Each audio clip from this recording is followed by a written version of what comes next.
Hey gangs, I'm DrBossKey, and today we have an update to a feature we rolled out with the last build. So the feature is called Pacifist mode, and basically at a high level, when you pick up the item, it engages Pacifist mode, which turns off all your weapons. And then from there, the goal is to survive, because now you can't fight back, hence Pacifist. And at the end of that, then you get goodies. So we got some playtesting and people played with it, which was super amazing. And where we imagined it, and this is a good pro tip for everyone, no good thing you implement generally survives the first implementation. So the way we implemented it worked pretty well, but it had some issues and it didn't have enough gameplay payoff points. So the testers testing the game were kind enough to share their thoughts with me. So I thought I'd walk you through both how we updated the feature itself, but also how we optimized it to be more deterministic and a little less buggy. So, and I'll update the other video with a link to this one. So let's hop over to it. All right, first of all, let's show the feature because that's the fun part. Boom, here we go. You can see these guys here. You're incentivized to shoot as many things as possible without hopefully taking damage. Pacifist mode activated. So pacifist mode gets activated. We can't shoot anymore, and now we're just surviving. So one thing we changed is you can see the things flying into the ship. I decided to make them soul bits because people were trying to dodge the other graphics thinking they had to, and that's not what you want in a Twitch game, right? A high reaction game. Also, you'll see here in a second. Countdown. 3, 2, 1. Pacifist mode complete. Super weapon online. Oh yeah. And then we added a big payoff graphic, and then we gave you your ability to shoot, and we also made sure that in case people didn't want these, we reset your weapon back to default. All right. Let me see here. Pushing a button. So let me walk you through it. So again, a quick recap. So what we found from playtesting was one, first of all, we didn't have any text. So you'll see here when, let me just move myself closer there. So when we activate this, at the bottom, there's now, there we go. There's now a pacifist mode descriptor, and then a countdown. So at least at the very beginning, you might be able to take a look and see the countdown. But again, you know, you're surviving on you're trying to survive, so at least if you glance, you get a sense for how long, but you can't be looking at the timer, right? So then what we did is we added the text for the for starting that, and then we added a countdown. I'll walk you through how we did the countdown as well. And then at the very end of that, we added a vocalizer, basically just a countdown, 5, 4, 3, 2, 1. And then we added a big payoff, and which was visual, but also we repurposed the smart bomb to destroy all the enemies on screen. That's good, because trying to make a choice with which weapon you wanted while under crazy amounts of duress, not a great gameplay aspect. We also cancel all the bullets, and when the bullets get canceled, then we also reward you soul bits that fly into your ship. So way better, all things considered. Yeah, so let me walk you through it.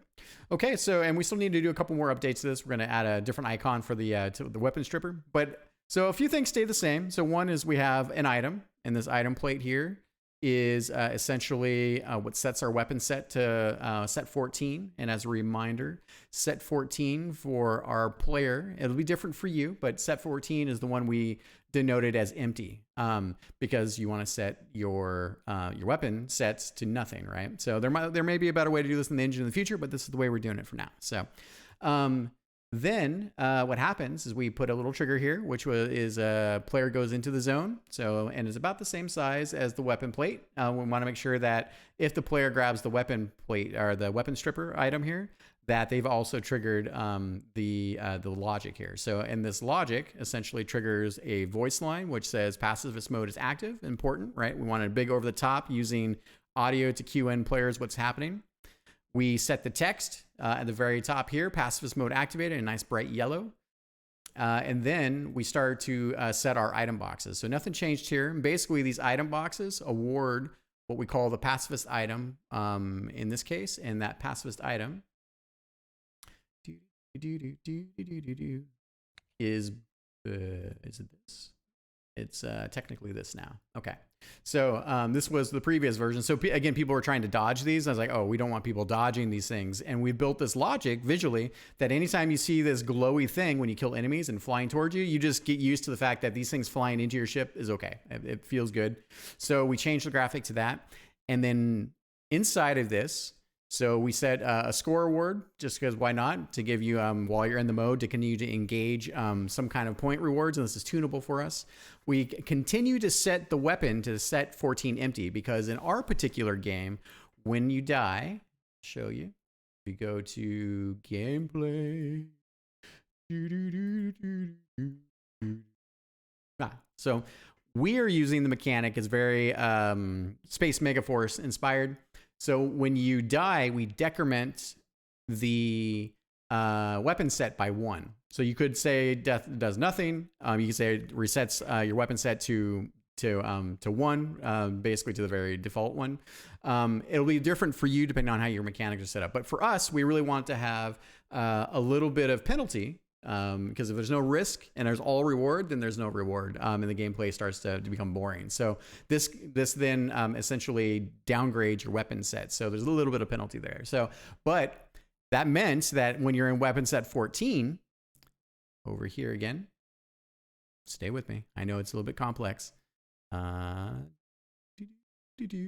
So when you're in weapon set 14 for us, then what happens is that you die and it decrements you down to set 14. So it's set 14 empty and then there's set 14. So then it basically sets you to the highest weapon set that we have, which is a little bit strong.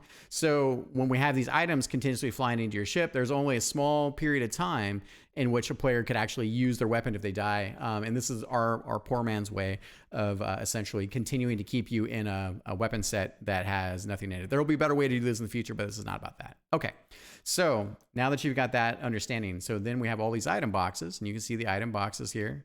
That's all they do, is they become active, all from that trigger point. And then as the player, as the camera continues to become active, then because these item boxes are now active in the world, they then fly those items into the player. Okay, and then at the very end here, we have, that's it. So we have those bits. Okay, so the other thing that happens is from this trigger, so now we have the next layer. So this is the new layer. So in the old way, what we did is we basically set up a second trigger volume. So you can see this one here, right? So we set up a second trigger volume at the very end, and then if the player went into it, we basically did a couple things. So one is that we triggered a final item box. So this one is Pacifist End because again, in our case, right, we basically spawn these weapon plates. And the weapon plates that spawn that you saw, the player doesn't technically have to pick those up. And so they would be permanently in pacifist mode until they die, and that would suck. So we basically give them back their default starting weapon. And that's what this item package does here. And then we just named it a different item, and that's it. It sets the set to 1 instead of 14. And then we also, and this is the linchpin, it's not nothing changed there. So there was that. And then also in this old trigger volume, we would trigger the death of this pacifist. It's basically an enemy type. So, and this enemy type is set to inactive. And then what happens is when the player steps on or goes over this, this player goes into that zone, that trigger activates this enemy. And so what we do is we have some conditional logic. So the player can't kill. I think we turned off. I think we removed. So technically, I guess I can do that now that I think about it. So we turned off the collision trigger, so there's no bullets that can hit it. You could also make it invincible. That was one of the things that we did. Actually, maybe I have to go back. So we just set the collision there, and we set it to invincible. I don't think it matters. But the main point is that the enemy is awake. It doesn't do anything else. And then when the player comes to the end, and they normally went to the trigger zone, that would then kill this enemy. If you didn't activate the enemy and it tries to kill the enemy, it says, oh, the enemy's dead. It does a check already. So it doesn't activate dependent logic. And what we have is in this dependent logic zone, we have connected enemy state is all dead. So it's only connected to this guy here. And then what happens from there is that when the enemy dies, it triggers, let me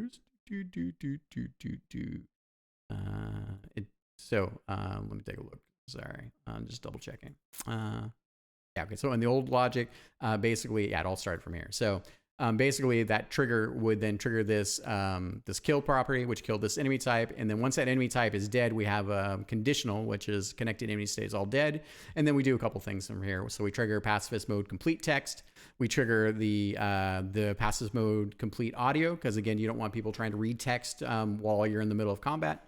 And then we triggered that item logic that we talked about. And then finally, in this particular case, we triggered these 3 item plates. So these are different weapon sets, so we can choose kind of what we think might be the best for the next sequences. So as a way of rewarding the player. Okay, so I know that was a lot.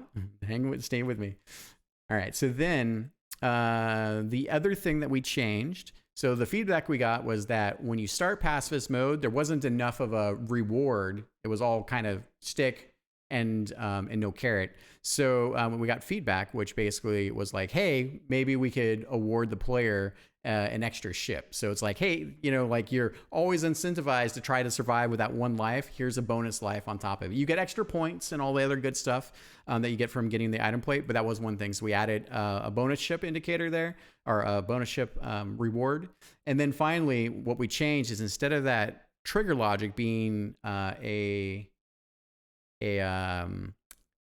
player goes into the zone trigger at the end of the sequence, we changed to this new logic. So in the new logic, we basically have a very short countdown timer, so 0.1 seconds, just because that helps put a variable in which if you want to trigger it later or earlier, you can. It gives you an easy way to time that. And then we do a couple things. So one is we spawn the pacifist mode text. It's set as set in our font, of course. Here's the text for it. It's and then we set the duration to the duration should be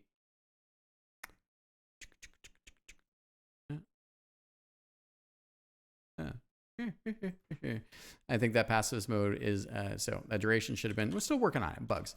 So we set it to 28 seconds because in this particular case it's variable for how long it takes for the player to get through the world.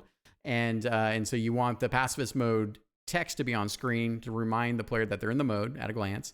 And then the countdown timer is counting down here in the bottom next to it. So, and then at the end of the countdown, 1 second longer than the total amount of time, then the pacifist mode text disappears. And then all we do is, so that fires here on and it basically immediately starts, right? And then we have pacifist mode, and then we have 28 seconds. That's why I set this duration for the text should be 29 seconds. And then basically this timer changes into this timer. It's a 1 second timer because it's basically a 1 second countdown. And then here it's 27 seconds, 26, 25. We basically let it be in a fade. So there's the duration for the fade is half a second for fade up and fade down. So it gives you a nice little crossfade transition. And each one of these timers then just fire, and that's the logic stack. And so it continues to do that. And this is your countdown sequence. And then once we get to towards the end here, so you get down to 6 seconds, and then here we have 5 seconds. So we just added a voice file here, right? A voice line. And also, so the 5 second countdown, nothing changes here. This is not part of that. And then so 4, 3, 2, 1, and then you get to 0. And then we do a little spoofy fun voice line there. And then at the very end of this, when we hit the 0 mark, a couple things happen. So instead of having that go in, that the player goes into the